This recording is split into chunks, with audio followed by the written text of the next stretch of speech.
السلام عليكم شباب، والله رسالة نقول خاصة دول أمير عثمان في جنرال بابلاد.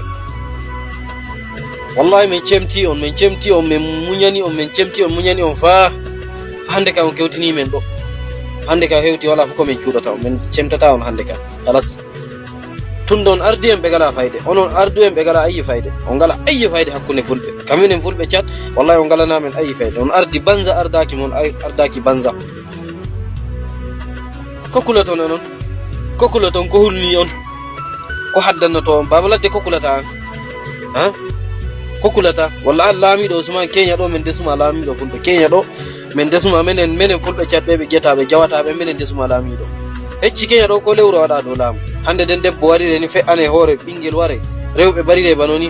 den haabe bala jam nyalla jam awurtata ko bollo wala an wala babalade kokulato non moni haddanno der dawla gan mamma kaka kulaton na namayde kuloton nako kuloton onon kulo oy jamaare no wallahi wala fijo do halaka kulo ande on ardu en ande o ardu en hana o ardu en bo lekke cende men fewre wallahi cende men fewre wallahi men jabata feane ko men jabata leñol amen warire ni men deita yon non jodi on giyo laamibe banza on wallahi laamibe banza den kan oqsum billahi lazim khale gal lam kaado kefer wodalo wara pullo fa fe adebbo bingel wara mo den jam wala jam yalla allamido ardido a wolwa laamido ni an gurtoda giya ko kilmol ko hadi o murtago bolon on giyata onon na on nanata wallahi on giya on nana munafiqen den kan wallahi on munafiqen wallahi babalade ambe Usman laamido Usman oqsum billahi den kan to yon daranaki fulbe dale warego der ledi char wallahi on munafiqen o mi ay ka hande mi ay ka jango lekke ko yidi foda allah hikam mu jippo hande ore banzar lekke on ardi on jame on laamibe fulbe hin on bare fini Allah fu debbo warete pullo gorko warete pullo bingel pikkon dottibe warana en on jodi onon laamu mon ko sukki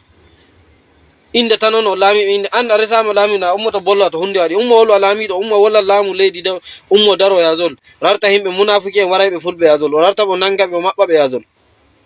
hashike no barana den kam 40 nafar wala bolludo hala man takkitori on kanon jaadon jabudon sheeron diyare lekke gaddon ko der jiwa mon on de utudon daldon himbe nawdum berde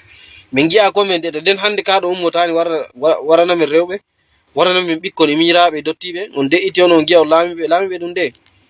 wallahi wala laamibe wala ayya haaju fewre banzare lekke to ana gaddamne istiqal mon yazol jehe dare to jodde haaben to kambe giddon wara fulbe on jodi onon wallahi jodde men di hande ana on laamido amen wallahi men anda on za berde baade lekke Allah ittu berde wande kam fattire goddum no Allah gimi o lekki